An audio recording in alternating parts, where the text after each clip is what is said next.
नमस्कार मंडळी, श्री स्वामी समर्थ. स्वागत आहे तुमचं माझ्या यूट्यूब चॅनलवरती. आजचा दिवस तुम्हा सर्वांना खूप छान, सुखाचा, आनंदाचा आणि समाधानाचा जाऊ देत, हीच मी स्वामींच्या चरणी प्रार्थना करते आणि आजच्या या नवीन व्हिडिओला सुरुवात करते. पण त्या अगोदर तुम्ही माझ्या चॅनलवरती जर नवीन असाल तर चॅनलला पण लगेच सबस्क्राईब करा आणि कमेंटमध्ये श्री स्वामी समर्थ लिहायला अजिबात विसरू नका. लवकरच 2026 या नवीन वर्षाची सुरुवात होणार आहे. एक नवीन वर्ष, नवीन संकल्प आणि नवा उत्साह घेऊन येईल. प्रत्येकाच्या जीवनात या नव्या वर्षाची सुरुवात खास असते आणि याच वेळेस आपण एक महत्त्वाची गोष्ट करतो, तो म्हणजे नवीन कॅलेंडर घेतलं जातं. कॅलेंडर आपल्या दैनंदिन जीवनाचा अविभाज्य भाग आहे. नवीन कॅलेंडर घेणं म्हणजे फक्त एका नव्या वर्षाची सुरुवात नाही, तर आपल्या घराला एक नवीन दिशा, एक नवा ऊर्जा मिळवण्याची प्रक्रिया आहे. 2026 मध्ये जेव्हा आपण नवीन कॅलेंडर खरेदी करणार आहोत, तेव्हा त्या कॅलेंडरवर 2 खास शब्द लिहिणं हे फारच शुभ आहे. हे 2 शब्द तुमच्या जीवनात सकारात्मकता आणि सुखाच्या दृष्टीने खूप लाभदायक असतात. जर तुम्ही या 2 शब्दांना कॅलेंडरवरती लिहिलं तर तुमची इच्छा पूर्ण होईल आणि लक्ष्मीच्या कृपेने तुमचं घर आर्थिकदृष्ट्या समृद्ध होईल. त्यामुळे जेव्हा तुम्ही 1 किंवा 2 जानेवारीला नवीन कॅलेंडर लावणार असाल, तेव्हा तुम्ही या खास उपायाचं पालन जरूर करा. मागच्या आठवड्यात मी एक व्हिडिओ शेअर केलेला होता, ज्यामध्ये कॅलेंडर कसं खरेदी करावं आणि ते कोणत्या दिशेला लावावं याबद्दलची संपूर्ण माहिती दिलेली होती. कॅलेंडर आणि घड्याळ आपल्या जीवनातील खूप महत्त्वाचे घटक आहेत, त्यामुळे त्यांची दिशा योग्य असायला हवी. कॅलेंडर जेव्हा योग्य दिशेला लावलं जातं तेव्हा त्याचं शुभफळ आपल्याला मिळतं आणि आयुष्यामध्ये चांगल्या गोष्टी घडायला सुरुवात होते. जर तुम्ही तो व्हिडिओ पाहिला नसेल तर नक्कीच तो व्हिडिओ आपल्या चॅनलवरती व्हिजिट करून पाहू शकता, म्हणजे तुम्हाला संपूर्ण माहिती मिळेल. त्या व्हिडिओमध्ये मी तुम्हाला सर्व माहिती व्यवस्थितपणे, सविस्तरपणे दिलेली आहे. पण इथेही मी तुम्हाला सांगते की आपल्या घरात कॅलेंडर कुठे लावायला पाहिजे याबद्दल एक महत्त्वाची गोष्ट सांगायची आहे. कॅलेंडर कधीही दक्षिण दिशेच्या भिंतीला लावू नका.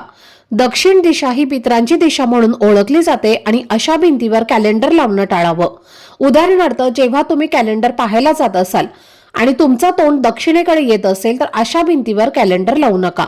ही गोष्ट लक्षात ठेवा, कारण दिशेची योग्य निवड केल्याने तुमचं जीवन अधिक सकारात्मक आणि समृद्ध होईल.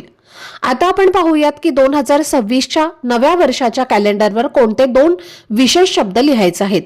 या शब्दांचा प्रभाव तुमच्या आयुष्यावर खूप चांगला पडतो. जर तुम्ही या 2 शब्दांना कॅलेंडरवर लिहिलं तर तुमच्या मनातील प्रत्येक इच्छा पूर्ण होईल आणि वर्षभर तुमचं आर्थिक जीवन भरभराट होईल. घरातील सर्व नकारात्मक ऊर्जा आणि अडचणी सुद्धा दूर होतील. कॅलेंडरवरील या शब्दांचा उपयोग तुमच्या जीवनामध्ये सकारात्मक बदल घडवून आणेल. नवीन वर्ष सुरू होत आहे आणि प्रत्येकाची काही ना काही इच्छा असते. काही लोक ठरवतात की यावर्षी त्यांना हेच काम पूर्ण करायचं आहे किंवा त्यांनी त्यांच्या आयुष्यामध्ये त्यांना यश मिळवायचं. यावर्षी त्यांना या सगळ्या इच्छा पूर्ण करण्याची किंवा त्या गोष्टी साध्य करण्याची दृढ इच्छा असते आणि नवं वर्ष सुरू होताच आपण त्या इच्छेची प्रार्थना किंवा संकल्प करतो की यावर्षी मी हे नक्कीच करू शकेन. आता तुमचे प्रयत्न देखील त्यासाठी महत्त्वाचे आहेत, पण यश मिळवण्यासाठी नशिबाची साथ सुद्धा तितकीच महत्त्वाची आहे आणि म्हणूनच हा छोटासा उपाय जो मी तुम्हाला सांगणार आहे तो तुम्ही नक्की करा. त्यामुळे तुमच्या जीवनामध्ये चांगल्या गोष्टींची प्राप्ती होईल आणि तुमच्या प्रयत्नांना योग्य ती दिशा मिळेल.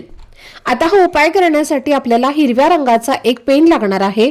जर तुमच्याकडे हिरव्या रंगाचा शाई पेन असेल किंवा स्केच पेन असेल किंवा बॉल पेन असेल तर तो तुम्हाला घ्यायचा आहे आणि त्यानंतर तुम्हाला कॅलेंडरवरती वरच्या साईडला कोपऱ्यामध्ये श्री स्वामी समर्थ असं नाव लिहायचं आहे. तर बघा, त्यानंतर तुम्हाला त्याच्या समोरच तुमच्या कुलदेवीचं नाव लिहायचं आहे. आमची कुलदेवी जी आहे तर ती आहे तुळजाभवानी माता. तर तुम्हाला तुळजाभवानी माता प्रसन्न असं लिहायचं आहे. पण जर तुमची कुलदेवी रेणुका माता असेल तर तुम्ही रेणुका माता प्रसन्न असं लिहायचं आहे. तुमची जी काही कुलदेवी आहे तर त्या कुलदेवीचं नाव तुम्हाला कॅलेंडरवरती लिहायचं आहे. तुमच्या कुलदेवीचं नाव तुम्हाला लिहायचं आहे. आता तुमची कुलदेवी जी आहे तर ती इतर कोणतीही असेल तर तसं तुम्हाला नाव तिथे लिहायचं आहे. त्यानंतर तुम्हाला हळद आणि कुंकुम मिक्स करून त्या कॅलेंडरवरती एक स्वस्तिक काढायचं आहे. आता तुम्हाला जिथे जागा आहे वरच्या साईडला तर तिथे अगदी छोटंसं स्वस्तिक काढलं तरीही चालेल. तर या 3 गोष्टी म्हणजे श्री स्वामी समर्थ हे आपला गुरूंचा मंत्र, त्यानंतर आपल्या कुलदेवीचं नाव आणि हळदी कुंकू मिक्स करून एक स्वस्तिक तुम्हाला काढायचं आहे. आणि आपल्याला हे फक्त पहिल्या महिन्याच्या पानावरतीच नाही तर अगदी डिसेंबर पर्यंत प्रत्येक पानावरती या 3 गोष्टी ज्या आहेत तर त्या लिहून ठेवायच्या आहेत. तुम्ही आताच लिहून ठेवा किंवा मग तुम्ही प्रत्येक महिना सुरू झाल्यानंतर सुद्धा हे जे आहे तर ते लिहू शकता. पण आताच लिहून ठेवण्याचा जास्तीत जास्त प्रयत्न करा. तर बघा, स्वस्तिक जे आहे तर ते मांगल्याचं प्रतीक आहे. स्वस्तिक कोणत्याही शुभ कार्यामध्ये काढलं जातं. स्वस्तिकाशिवाय कोणतीही पूजा ही देखील पूर्ण होत नाही. जसं की पहा, आपण आपल्या कलशावरती सुद्धा स्वस्तिक काढतो. लग्नामध्ये जो अंतरपाट असतो त्यामध्ये सुद्धा आपण स्वस्तिक काढत असतो. आणि तुम्ही गणपती बाप्पांची कोणतीही मूर्ती घ्यायला गेला, फोटो घ्यायला गेला तर त्यांच्या हातावर सुद्धा स्वस्तिक असतं. म्हणजेच काय, तर या स्वस्तिकामुळे आपल्या आयुष्यामध्ये मंगलमय गोष्टी घडत असतात. आणि म्हणून आपल्याला स्वस्तिक हे चिन्ह जे आहे तर ते काढायचं आहे. यानंतर श्री स्वामी समर्थ महाराज हे आपले गुरु आहेत आणि गुरूंशिवाय आपल्या आयुष्यामध्ये कोणतीही गोष्ट ही सक्सेसफुल होत नाही. आणि म्हणूनच आपल्याला आपल्या गुरूंचं नाव देखील लिहायचं आहे. आणि आपल्या कुलदेवीला विसरून हे आपल्याला चालत नाही, कारण कुलदेवी ही आपल्या कुळाचा कुळाचार करत असते. आणि म्हणून आपल्याला आपल्या कुलदेवीचं नाव देखील लिहायचं आहे. यानंतर खूप महत्वाची गोष्ट म्हणजे तुम्हाला तुमची समजा काही इच्छा आहे.